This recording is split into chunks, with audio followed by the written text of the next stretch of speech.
오늘 본문에 있는 말씀으로 요한복음 강해의 41번째 시간, 나는 신이다, 나는 신이다 라는 제목으로 말씀 전합니다. 예전에 이 제목에 MBC에서 제작해서 넷플릭스에서 반영한 2023년도 다큐멘터리 영화가 하나 있었습니다. 저 네 인물에 대해서 다루었죠. JMS 정명석, 오대양 박선자, 아가동산 이교순, 만민중앙교회 이재록. 이 사람들은 어떤 사람들일까요? 모두가 다 자칭 재림예수라 하며 나는 신이다를 주장하던 사람들이었습니다. 우리는 흔히 저들을 들어서 이단이다, 사이비 교주다라고 말하죠. 근데 왜 이들은 자기들이 자칭 신이다라고 주장하는 걸까요? 한 가지 목적입니다. 이 부분에 대해서 요한계시록 18장에서 분명히 우리에게 이야기해 주셨어요. 이들은 오직 자신들의 사치와 향락을 일삼는 자들이기 때문입니다. 더 많은 돈과 더 많은 쾌락을 누리기 위한 목적이에요. 자, 그런데 오늘 본문에서도 나는 신이다 라고 말하는 분이 한 분 계십니다. 누구일까요? 네, 맞습니다. 예수님이에요. 목사님, 장목사, 예수님이 나는 신이다 말하는 거 당연한 거 아닌가요? 아니, 혹시 앞에 있는 그 4명의 사이비 교주들과 지금 예수님 비교하시려는 거예요? 설마요. 제가 그럴 리가 있겠습니까? 저는 결코 그렇게 생각하지 않습니다. 그런데 오늘 본문을 보면 그렇게 생각한 사람들이 있었어요. 그래서 유대인들은 이 예수를 돌로 쳐서 죽이려고 하는 거예요. 아까 그 4명의 인물처럼 저 나사렛 예수를 바라보고 있었던 겁니다. 왜 돌로 치려고 했던 걸까요? 33절 말씀 한번 볼까요? 시작. 유대인들이 대답하되 신성모독으로 인함이니 내가 사람이 되어 자칭 하나님이라 함이로라. 아멘. 나와 아버지는 하나다, 예수님 말씀하셨어요. 그러자 유대인들이 아니, 어떻게 하나님과 자기가 동등되다고 얘기하냐, 예수님을 향해서 저거 신성모독이다 라고 말하며 돌로 치려는 것입니다. 이는 유대인들이 감정적으로 막 분노가 일걸어서 막 눈에 뵈는 거 없어서 저거 죽여 이게 아니에요. 그렇게 해서 죽이는 게 아니라 구약 율법에 의하면 신성모독을 하는 자는 돌로 쳐서 죽이라고 기록되어 있거든요. 그러니까 이 유대인들은 그저 자기들의 교리, 율법에 적혀있는 내용대로 집행하는 거예요. 너 그거 신성모독이야? 그러면 너는 돌로 쳐서 죽어야 돼 하고 그걸 집행하려고 했던 겁니다. 자, 생각해 봅시다. 나는 신이다 다큐멘터리에 나오는 사람들을 우리 기독교에서는 우리와 교리가 다르다 해서 이단으로 정죄하고, 그리고 그들의 말과 행실이 우리 성경에서 이야기하는 것과는 다르다라고 해서 저들을 사이비 교주라고 말하는 거예요. 그렇죠? 그렇게 이야기합니다. 마찬가지로 유대교도 예수님이 말하는 것이 자신들의 교리와 맞지 않기 때문에, 이거하고 어긋나기 때문에 신성모독이라 말하며 그 율법의 잣대로 예수 그리스도를 돌로 쳐서 죽이려고 했던 거예요. 자, 여기까지 이해되셨어요? 이해 안 되면 다음으로 못 넘어가는데, 여기까지 이해되시고 요걸 생각을 하고 계시다가 그 다음, 그러자 예수님은 더 이해하기 어려운 난해한 말씀을 하십니다. 이제부터 더욱 정신 차리고 잘 들어보세요. 34절 말씀 보면은 예수님이 이렇게 얘기해요. 시작. 예수께서 이르시되 너희 율법에 기록된 바 내가 너희를 신이라 하였노라 하지 아니하였냐. 율법에 기록되어 있다. 너희들을 신이다라고 불렀다, 율법에, 성경에. 그러면서 35절에는 하나님의 말씀을 받은 사람들이 신이라 하고 하지 않느냐라고 말씀하세요. 이게 무슨 말씀인가를 이해하시려면 시편 82편의 말씀을 보셔야 되는 거예요. 예수님은 지금 시편 82편 말씀 가지고 이야기하는 거거든요. 자, 1절 말씀, 아까 우리가 읽었던 1절 다시 한번 읽어볼까요? 시작. 하나님은 신들의 모임 가운데에 서시며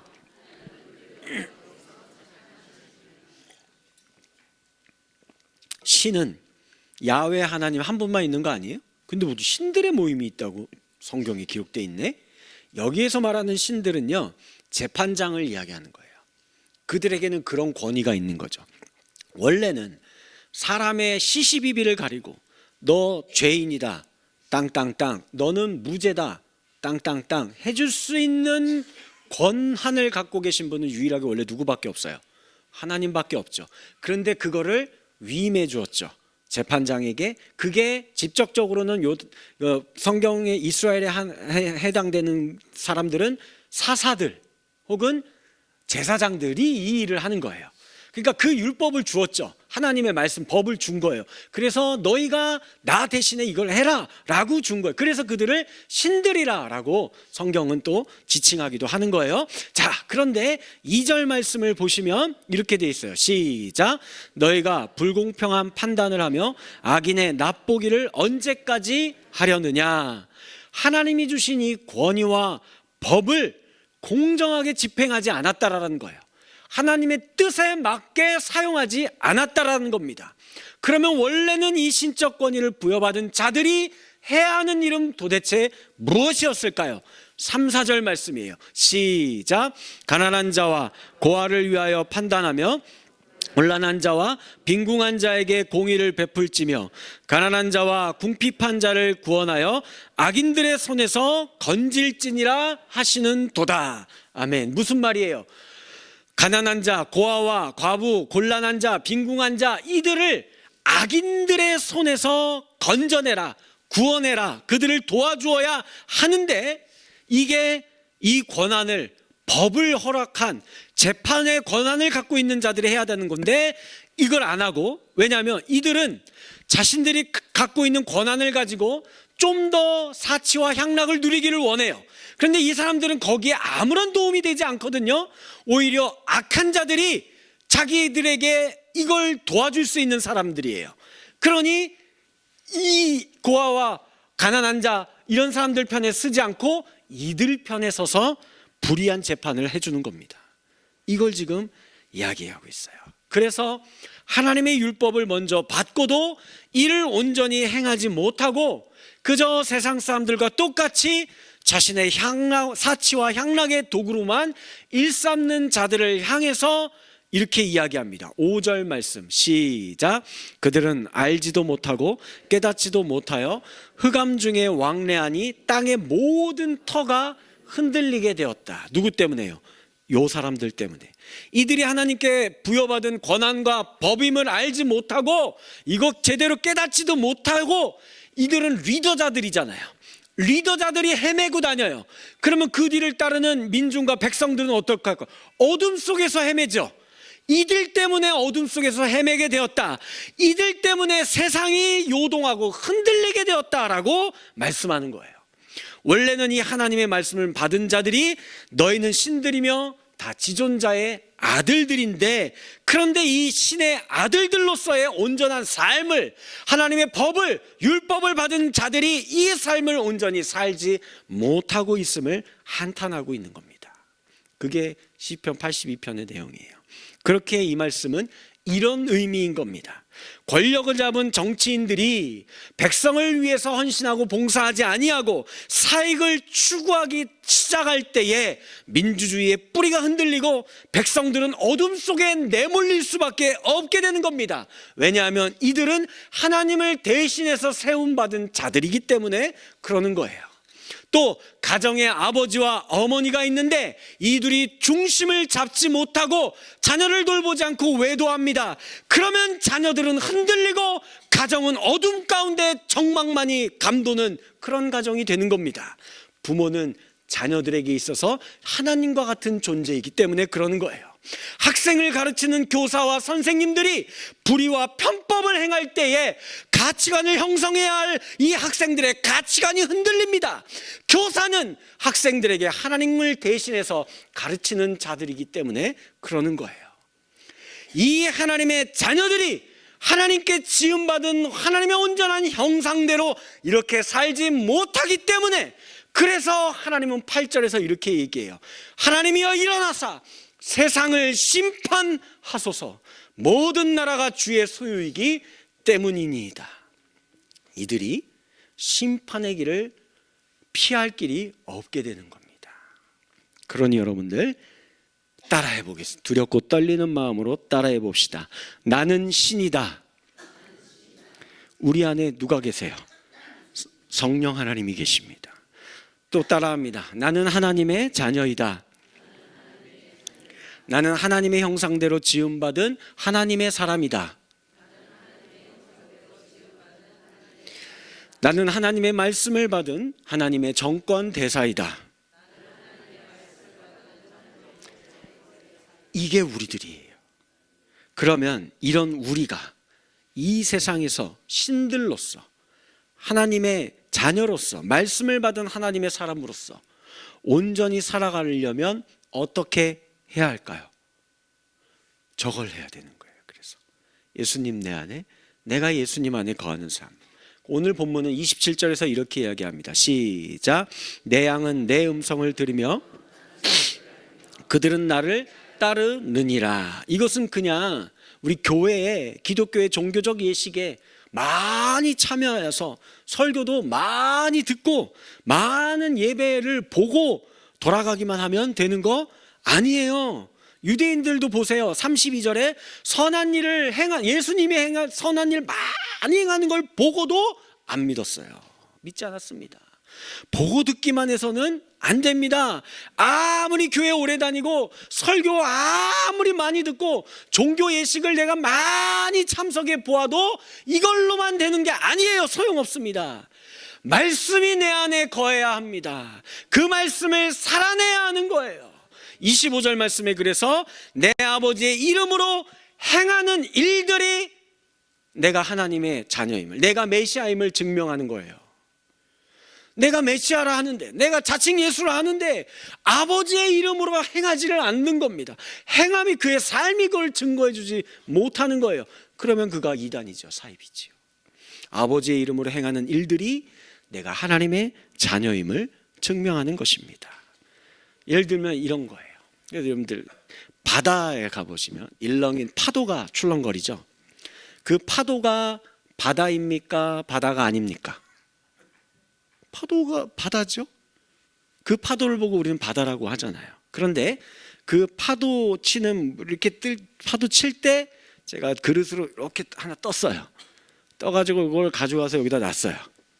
그래서 이걸 보고 저게 바다예요? 바다가 아니에요? 저건 바다가 아니죠. 저건 바다가 아니고 그냥 짠물이죠. 저게 뭐 바다예요? 저건 짠물이죠. 이해가 안 되나? 다시 그러면 500년 된 느티나무가 있다 생각해 보세요. 500년 된 거목이 탁 있어요. 봄이 되니까 거기에서 또 뭐가 튀어나와요? 싹이 돋아요. 그리고 나뭇잎을 맺었습니다. 자, 그러면 그 나뭇잎은 500년 된 느티나무가 맞아요? 아니에요? 맞죠? 그 나뭇잎이 500년 된 느티나무죠? 근데 그게 나뭇잎이 똑 떨어져서 땅에 떨어졌어요. 자, 이 나뭇잎은 500년 된 느티나무예요? 아니면 그냥 썩어가는 나뭇잎이에요? 썩어가는 나뭇잎. 이거는 500년 된 느티나무라고 얘기 안 하죠. 이거 보고. 네, 이제 이해되시겠습니까? 마찬가지예요. 우리는 예수님의 말씀이 우리 안에 거하고 우리는 예수님의 말씀 안에 거해야 합니다. 교회에서만 은혜 찾고 말씀 하면 아멘 하고 세상에 나아가서는 그 말씀과 동떨어진 원래 내가 살던 방식이 있어, 내 생각이 있고 주관이 있어, 내 가치관이 있어, 그대로 그냥 학교에서, 직장에서, 가정에서 그냥 그러고 살아가는 겁니다. 그러면 그것이 어떻게 하나님의 자녀이겠습니까? 하나님의 신을 모시고 사는 인생이겠느냐라는 말이에요. 우리의 삶의 현장에서 그 말씀이 내 안에 거하여 삶을 통해 증거돼야 돼요. 나타내야 한다라는 겁니다. 그럴 때 우리가 비로소 저 사람 하나님의 사람이다 라고 말할 수 있는 거예요.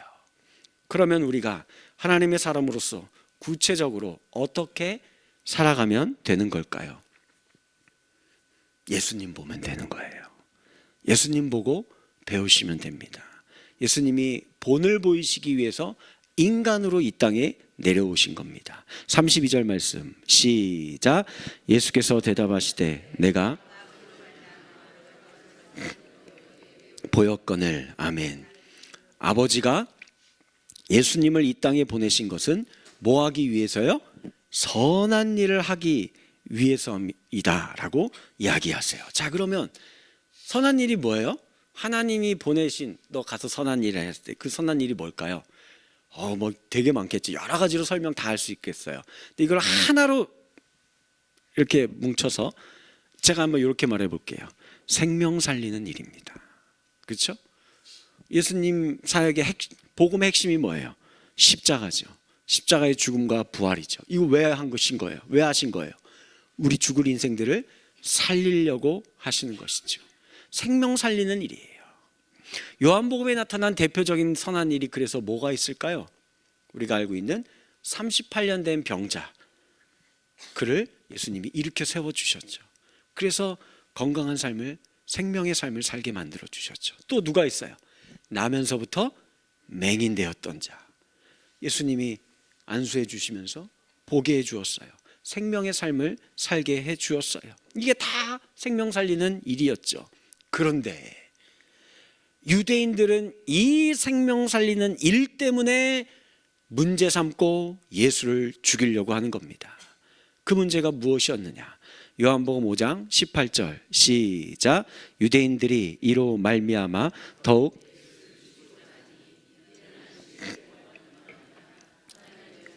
친아버지라 하여 자기를 하나님과 동등으로 삼으심이러라. 안식일에 율법을 범했다라는 거예요. 왜 하필이면 안식일에 생명을 살렸냐? 그거 율법을 어긴 거다. 그 율법도 원래 하나님이 제정해 놓은 안식일의 본디 의미가 아니에요. 자기들이 그냥 멋대로 해석해서 붙여놓은 규칙입니다. 룰이에요. 이거 따르지 않았다고 신성모독이라고 하는 거예요. 자칭 하나님이다. 나사렛 예수 따위 저거 자칭 하나님이다. 사이비교주다. 이렇게 지금 이야기하고 있는 거예요. 생각해 봅시다. 도대체 무엇이 신성모독입니까? 자기들의 율법을, 기준을, 자기들이 정해놓은 그 법칙을 깨뜨렸다라는 거예요. 그래서 자기들에게 이게 도움이 안 되고 오히려 해가 되는 존재처럼 보인다라는 거예요. 우리가 더 누려야 할 사치와 향락을, 이 권한을 누리지 못하게 만드는 존재인 것 같다라는 겁니다. 그러니 꼴 보기 싫은 거예요. 돌로 쳐서 죽이려는 겁니다. 생명 살리는 거 이런 거엔 관심 없어요. 자신들이 만들어 놓은 이 규칙, 교리, 룰, 이게 더 중요한 거예요. 자기들 말 안 듣고 멋대로 하지 말라라는 겁니다. 그랬다가는 내가 가만 안 둔다라는 거예요. 돌 들어서 쳐서 다 박살내버리고 죽여버리겠다라는 겁니다. 자, 오늘날도 기독교의 이름으로, 예수의 이름으로 돌을 들고 타인의 생명을 취하려는 자들이 많아요. 제가 깜짝 놀랐습니다.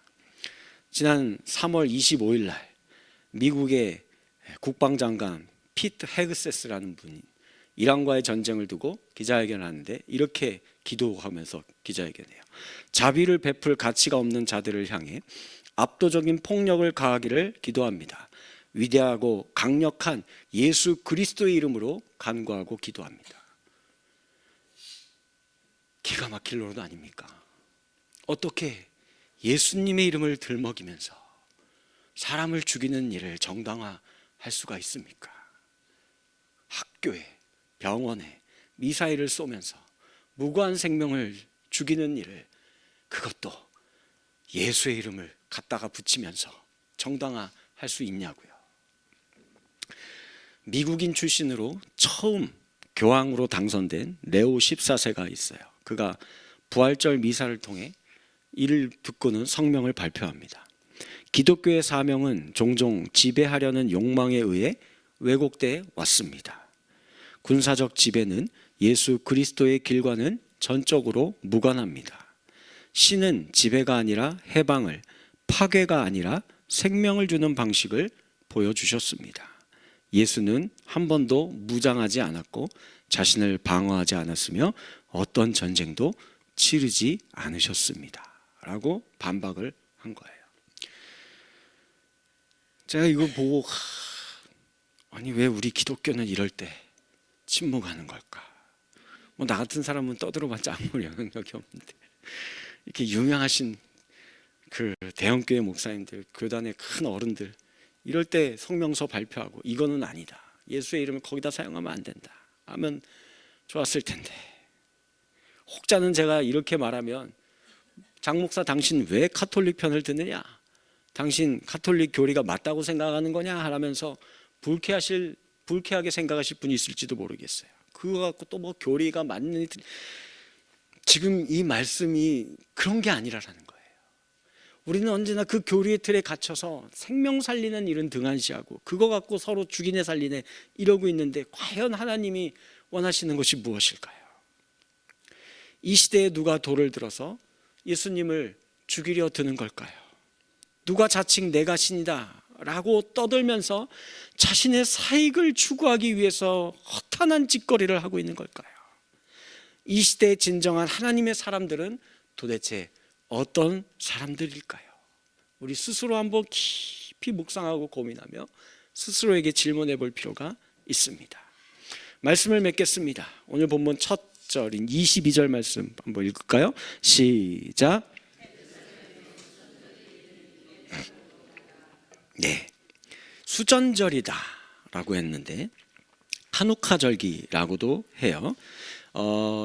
예수님 이전 시대 그 400년간의 암흑기 시대에 시리아에게 헬라 제국에게 정복당하고 있을 때입니다. 그때에 이제 셀루큐스라는 왕조의 제8대 왕인 안티오쿠스 에피파네스 4세라는 왕이 있었어요. 이 사람의 이름이 이게 기가 막힌 이름입니다. 에피파네스다라는 뜻이 뭐냐면 신의 현현이다. 그러니까 저 사람 이름 자체가 뭐예요? 나는 신이다 예요. 얼마나 참 황당무계한 사람인지 아시겠죠? 그러니 이 사람이 보기에 내가 지배하고 있는 유대 민족은 이거는 눈에 가시예요. 꼴 보기가 싫어요. 왜요? 이들은 신이 네가 뭔 신이냐? 세상에 유일신은 한 분밖에 없으니 야훼 하나님이다 이러고 있으니까 저 왕이 꼴 보기가 싫은 겁니다. 그러다 어느 날 이집트와 전쟁을 하기 위해 출병을 했는데 로마가 중간에 개입해서 방해를 해요. 그래서 이집트와의 전쟁을 뜻을 이루지 못하고 철군하게 되는데 돌아오는 길에 어디를 거쳐서 돌아오게 될까요? 유대 땅을 거쳐서 돌아가거든요. 그래서 안 그래도 신경질나 죽겠는데 그 유대 예루살렘에 가서 예루살렘 성벽을 다 허물어 버리고 예루살렘 성전을 다 회파하기 시작합니다. 그리고 그 안에다가 제우스 신상을 크게 들여다 놓고 돼지 수백 마리를 잡아다가 예루살렘 성전 전 곳에다가 하나도 안 빼고 다 피를 뿌려놔 버렸어요. 그리고 선포합니다. 다시는 이곳에서 니들 제사 드리지 말아라. 다시는 너희들 유월절 지키지 말아라. 다시는 너희들 토라 가르치지 말아라. 하다가 걸리면 다 죽여버린다. 이렇게 된 거예요. 그래서 유대인들이 어떻게 했겠습니까? 그동안은 참고 살았어도 이거는 못 참는다. 그러면 우리 보고 죽으라는 말인데 그래 그럼 어차피 죽을 거 니들이랑 싸우다 죽자 하고 주전 165년에 독립운동이 일어나게 돼요. 제사장 마타디아스와 그의 아들인 마카비우스가 혁명을 일으키고 결사항전을 합니다. 그리고 겨우겨우 해서 승리를 하게 되었어요. 그러면 승리한 뒤에 이 유대인들이 제일 먼저 뭐 했겠어요? 당연히 성전을 청소해야죠. 이 짓거리를 해놓은 우상 갖다 치우고 피로 막 범벅해 놓은 거 다 닦아내고 해야 될 거 아니에요? 그래서 이걸 하려면 성전이 어둡거든요. 그 안에 불을 밝혀야 되는데 불을 밝히는 성전에 사용되는 기름이 하루 분량밖에 안 남아 있는 거예요. 그래서 그걸 메노라라는 저 촛불에다가 해서 이 불을 밝혀야 되는데 이거 하루 분량밖에 없는데 어쩔 수 없이 청소는 해야 되겠고 성전 보수를 진행을 했는데 하루 만에 꺼지지 않았어요. 무려 8일 동안이나 성전 보수 작업이 끝날 때까지 계속 불이 꺼지지 않았다라고 합니다. 그러니 유대인들에게 이게 얼마나 기쁨의 사건이겠어요. 이를 기념한 것이 뭐예요? 수전절이에요. 그래서 유대인들에게는 지금도 유월절만큼이나 동등하게 최고의 유대교 절기예요. 우리나라로 치면 광복절이에요. 이 날이. 그러니까 얼마나 유대인들이 좋아하는 날이겠습니다. 즉 수전절은 성전을 다시 정결하게 회복시킨 날, 그리고 어둠을 물리치고 하나님의 진리의 빛을 밝히 비춘 날이라는 의미예요. 자, 그런데 참 아이러니하죠? 참 성전이신 분이 누구입니까? 예수인데 이 유대인들이 그 예수를 돌로 쳐서 허물어뜨리려고 합니다. 그리고 참 빛인 분이 누구입니까? 예수 그리스도이죠. 그런데 이들은 어둠 가운데 있는 걸 깨닫지 못해요. 빛이 어둠에 비치되 어둠이 깨닫지 못하더라. 그래서 22절에 수전절인데 겨울이라 라고 표현을 해요. 이거 그러니까 유대인들은 다 알아요. 수전절은 원래 11월에서 12월 사이의 절기거든요. 굳이 여기다가 지금이 겨울이야 기록할 필요가 없어요. 수전절이면 원래 그때가 추운 때고 이제 겨울이 오는 때인 거예요. 굳이 다 아는 내용을 왜 여기다 적어 놓았을까요? 지금 예수님 당시에는 이 예루살렘 성전이 헤롯 대제에 의해서 그 과거의 솔로몬의 성전보다도 훨씬 더 크고 화려하게 보수공사가 진행 중입니다. 이 보수공사를 진행 중이기 때문에 1년 365일 24시간 내내 환하게 성전의 안팎에 불이 밝혀져 있습니다. 그런데 이 유대인들이 예수를 죽이려고 하는 겁니다. 그러니 이것은 겨울이지요. 겨울이라 라고 요한이 여기에 이렇게 기록해 놓은 겁니다. 자, 우리 스스로 생각하고 질문해 봅시다. 오늘 우리 교회는 어떻습니까? 우리 조국의 교회는 어떠합니까? 전 세계의 기독교는 어떤가요? 오늘 예수 그리스도께서 이 세상에 내려오신다면 그는 어느 편에서 이 하나님이 보내신 생명 살리는 하나님의 일을 행하시겠습니까? 교회를 더 크고 화려하게 보수공사하려는 기독교의 편에 쓰실까요? 아니면 그 예수의 이름으로 미사일을 발사하고 남발하는 미국의 편에 쓰실까요? 아니면 전쟁의 포화 속에서 죽어가는 우리는 저 이교도들, 이 테러리스트들이라고 이야기하는 이란 사람들 편일까요? 한국의 슈바이처라고 불리는 이일선 목사님이 계세요. 독실한 기독교 가정 어머니의 영향을 받고 자라던 중에 일제시대예요. 이때가 중학교 2학년 때 슈바이처 박사의 나의 생애와 사상 책을 읽고 큰 감명을 받아 내가 신학과 의학을 공부해야겠다라고 결심합니다. 그래서 그가 서울대 의대를 졸업하고 신학을 공부하여서 6.25 사변 이후에 이제 서울 약수동에 천막을 치고 교회를 개척했어요. 그게 신일교회예요. 지금도 있어요. 그 교회가 부흥하던 1958년에서 59년 요 사이에 당시 슈바이처 목사와 연결이 되어가지고 그가 사역하고 있었던 아프리카 가봉의 람바레네라는 병원에 초청을 받아서 그곳에서 이 슈바이처 박사가 사역하는 것을 보면서 크게 감명을 받고 돌아옵니다. 교회가 이미 1000명이 넘는 당시에 그 6.25 직후인데 큰 대형교회로 부흥했는데도 그는 여전히 환자들을 만나고 다니며 양복 한 벌도 안 입고 다녔다라고 해요. 그러자 당회에서 이 목사님에게 이렇게 얘기합니다. 목사님, 교회가 이만치 성장했으면 목사님 양복 정도는 해드릴 수 있습니다. 그런데 새 양복을 그렇게 번번이 남 주시면 우리가 체면이 뭐가 됩니까? 자꾸 이러시면 저희가 교회를 떠납니다 라고 이제 얘기를 한 거예요. 그러자 목사님이 이렇게 답합니다. 나야 주일 빼고 늘 나병 환자와 지내고 주일은 흰 가운 입으니 새 양복을 입어 무엇하겠습니까?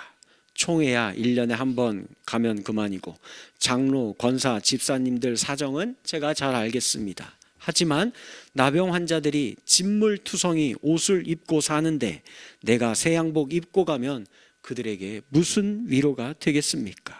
정이 그러시다면 새 양복은 아껴서 꼭 입고 가야 할 자리에만 입고 가겠습니다.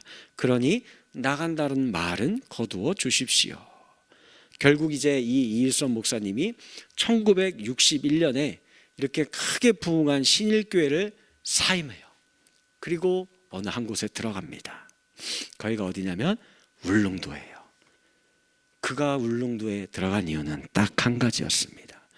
그곳에 60여 명의 나환자와 섬 주민의 3분의 1이나 되는 결핵 환자가 있는데 아무도 그들을 돌보지 않고 그들에게 하나님의 복음을 전하는 이도 없으니 제가 가서 그들에게 하나님의 살아계심을 전해야겠습니다 하고 사임하고 글로 들어가신 거예요. 생명을 살리는 이 일을 하세요. 그래서 그곳에서 나은 자들과 결핵한 자들과 18년간 그곳에서 삶을 동거하면서 사역을 하십니다. 사랑하는 수원구색 평강교회 성도 여러분들, 예수님은 왜 이 땅에 오셨습니까? 생명을 살리기 위해 오셨습니다. 하나님의 일은 생명을 살리는 일입니다. 우리 스스로에게 질문해 봅시다. 여러분들은 하나님의 자녀입니까? 하나님의 신을 모시고 살아가는 자들입니까? 세상 사람들이 말하는 예수쟁이, 그 예수님 모시고 사는 그리스도인이십니까? 저 같은 목사야 사실 교회에서 맨날 설교만 하고 성경 보고 책 보면서 그러고 있기 때문에 저는 막 입으로만 떠들죠. 그래서 나중에 아마 죽으면 제 입술만 구원받을 걸 아니까 걱정이 됩니다. 그러나 여러분들은 아니에요. 여러분들은 나는 신이다 주장하는 이 거짓과 어둠이 가득한 세상에 나아가서 진짜 하나님의 자녀의 모습을 보여주셔야죠. 살아내셔야죠. 여러분들이 가서 이 일을 하는 겁니다. 예수님처럼 여기 이일선 목사님처럼은 못해도 우리는 할 수 있는 게 있잖아요. 가난한 자, 고아, 과부된 자, 연약한 자, 소외된 자, 그들 옆에 있어줄 수 있잖아요. 예수님의 이름으로 손잡고 기도해 줄 수 있잖아요. 함께 울어줄 수 있잖아요. 우리가 해야 할 일이 바로 그것입니다. 그때 우리 안에 계신 성령 하나님이 역사하셔서 죽어가는 자들을 살리는 은혜의 역사를 나타내실 줄 믿습니다. 오늘 저와 여러분들이 이 세상 가운데 세상이 고대하고 기다리고 있는 진정한 신을 모신 자의 삶을 보여줄 수 있는 저와 여러분들 되어지기를 주님의 이름으로 간절히 축원합니다. 우리 함께 찬양하고 기도하겠습니다. 그가 오신 이유, 이렇게 찬양합니다.